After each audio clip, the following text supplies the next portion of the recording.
go to school. Oh yeah, go to school. Oh yeah, sometimes cool to go to school. Oh yeah.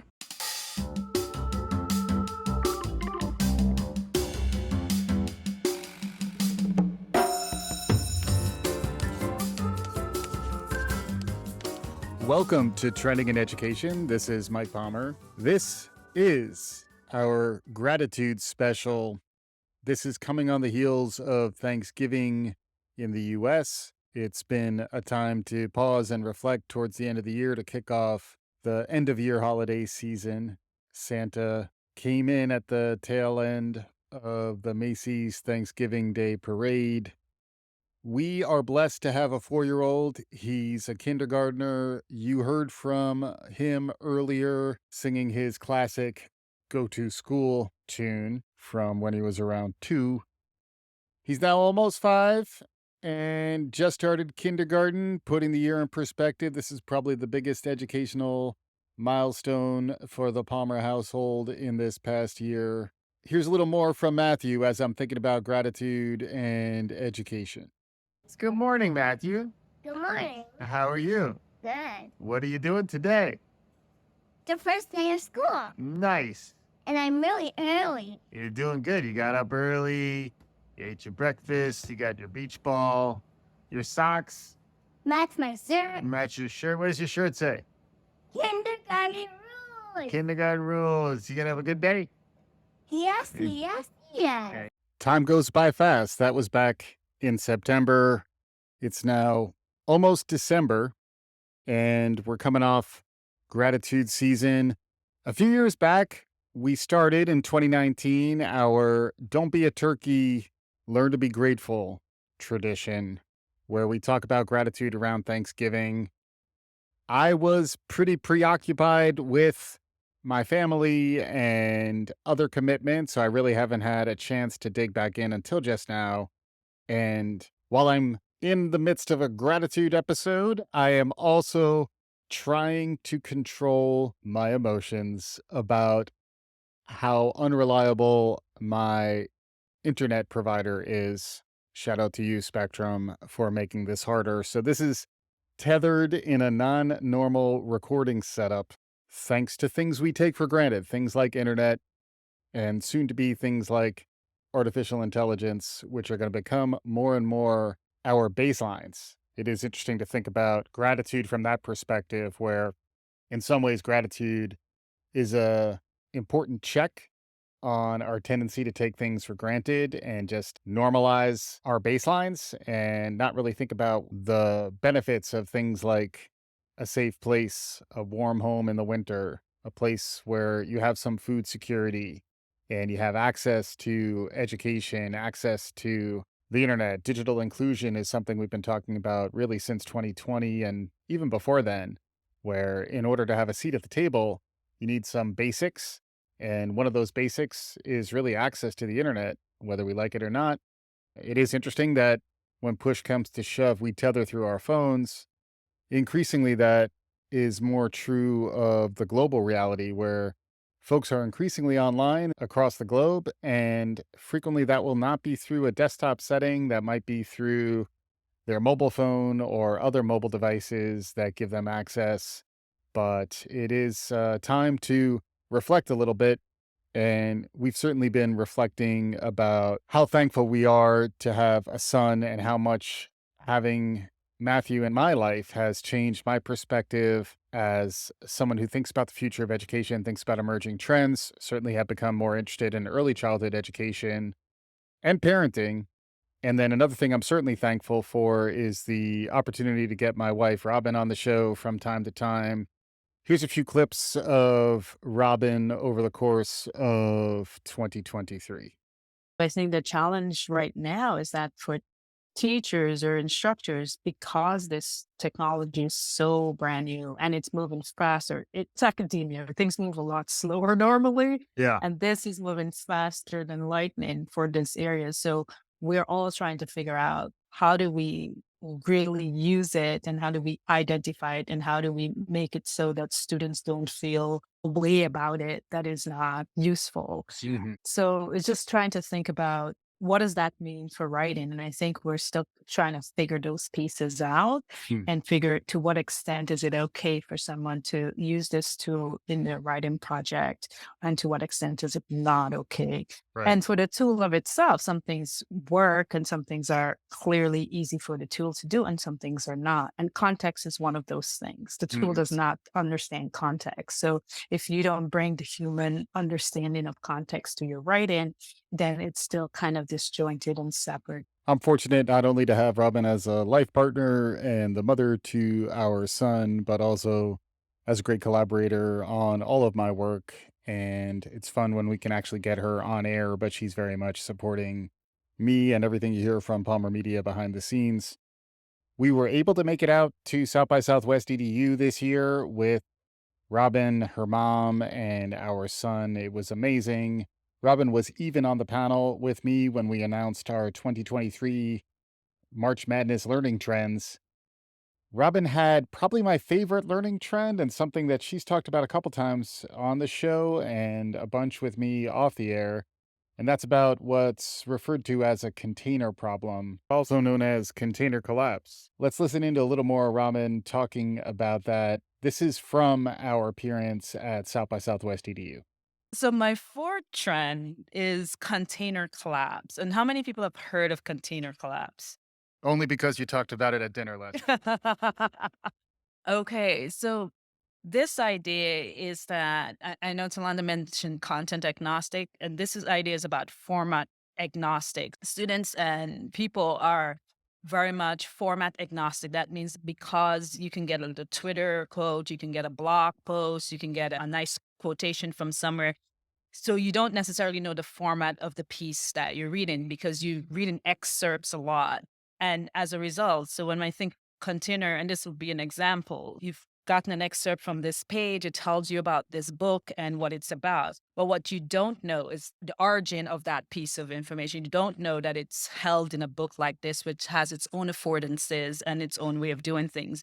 Another example of this is that, if you ask students to go online and search for a journal, an e-journal or something like that, they don't really understand the concept of a journal because a journal is a container for multiple articles. So they will find an article and be like, oh, here's the journal. But they don't realize that that article is in a larger set that is held by this term we call journal. Because to find the information that they're looking for, they can easily find the specific thing they're looking for, but not necessarily where was that originated and where is that held. And so this idea of the container collapse, the containers are like books and journals and these larger holder of information that has been with us historically that is now slowly collapsing because the need for it is very different in a digital world where, it doesn't matter the format. You get the piece of information that you need and you don't necessarily need that. There's a lot of that related to literacy. There's a whole books movement in literacy where rather than training people on synthetic articles, which increasingly are going to be written by generative AI,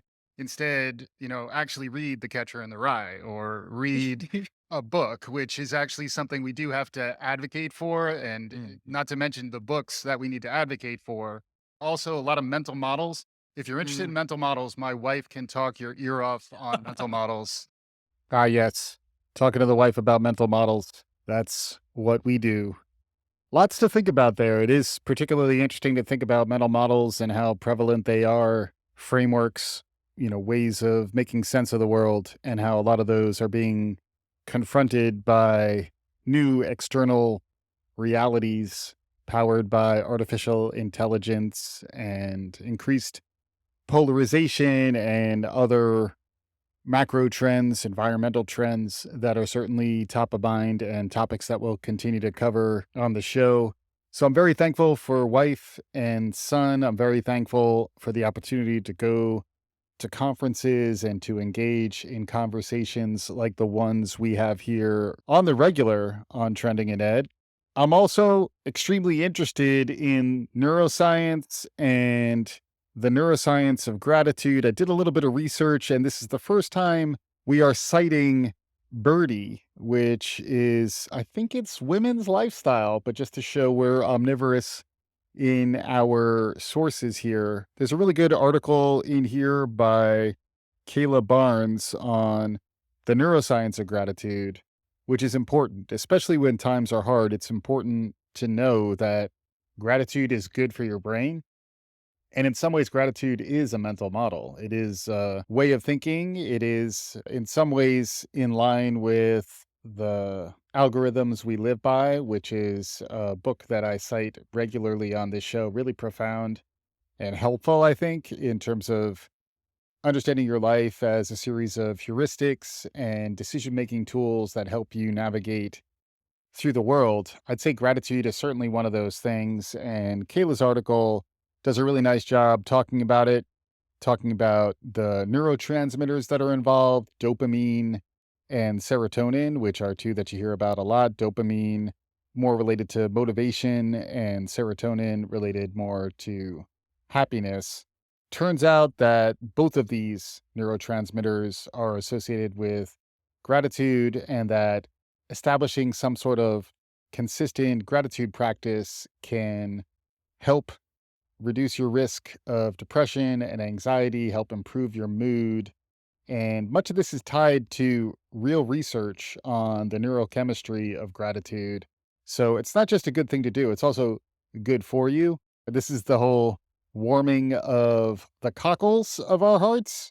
I did do a little bit of research into that, was able to uncover an article from the Sydney Morning Herald from back in 2005 on one of the meanings of cockle, which is in reference to the heart. The cockles are your chambers, and the heart is associated with emotions, especially love. Your cockles are warmed, your atria and ventricles are feeling good. You're ready for the brisk holiday season here in the Northern Hemisphere, although it is approaching summer down in Sydney, where this article was written.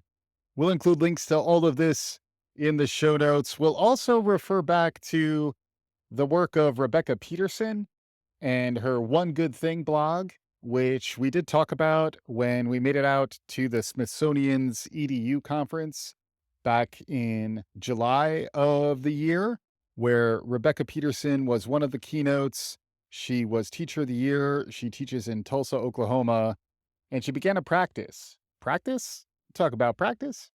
Yes, AI. We're talking about practice. Rebecca started a practice where every day, at the end of the day, she would think back and reflect on one good thing that happened that day. Training the gratitude muscle, training the thankfulness muscles in her mind to look for those things.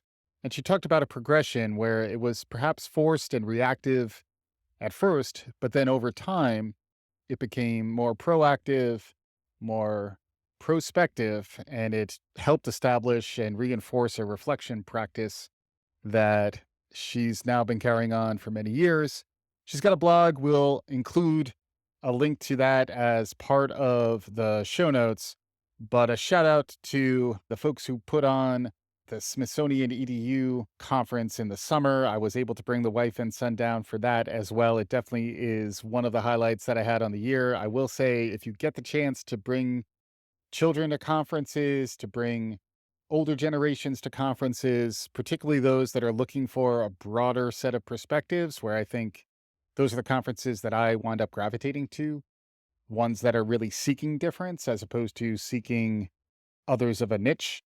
If it's that type of conference, especially, I would say bring a kid. But honestly, I do think if you're talking about education and you can't engage with younger folks and then also older folks, bring them along. I feel like too often we're making it as though the cutting edge of learning, the cutting edge of this stuff is a cloistered conversation, and it's very much about scarcity, when I think Thanksgiving and gratitude is very much about reframing things into a context that focuses on abundance and focuses on what you would have trouble if you had to go without, realizing that you have it. I think there's a lot to be learned in there. So hopefully we're helping to warm your cockles. We are providing tips and tricks about gratitude, and, coming full circle back to thinking about my son, to think about how we have to teach gratitude and remind folks as they're starting that gratitude is a thing. In some ways, this is what Pat Riley referred to as the disease of more, where we're always looking for the next thing and we get kind of restless and bored. And it's tough to reframe the focus and get into that positive ritual, that positive practice of looking for what's good, looking for what we can appreciate and what we can reflect on. And I think that's going to become increasingly important as doom scrolling and, right now the AI conversation is being split between the accelerationists and the doomers. So there's a lot of people talking about doomsday scenarios, not to mention the crisis in Gaza, what's going on in the Ukraine, what's going on really geopolitically around the world with the rise of autocracy and all these other things that can stress us out. What will not stress us out is building in that focused mental energy that we apply on a daily basis through some kind of ritual where we are thinking about the things that we're grateful for and the things that we appreciate. It's something that will counteract affluenza, and it's easy for all of us to fall prey to that, where we may not think of ourselves as affluent. We may want to criticize the one percenters and billionaires and the elite.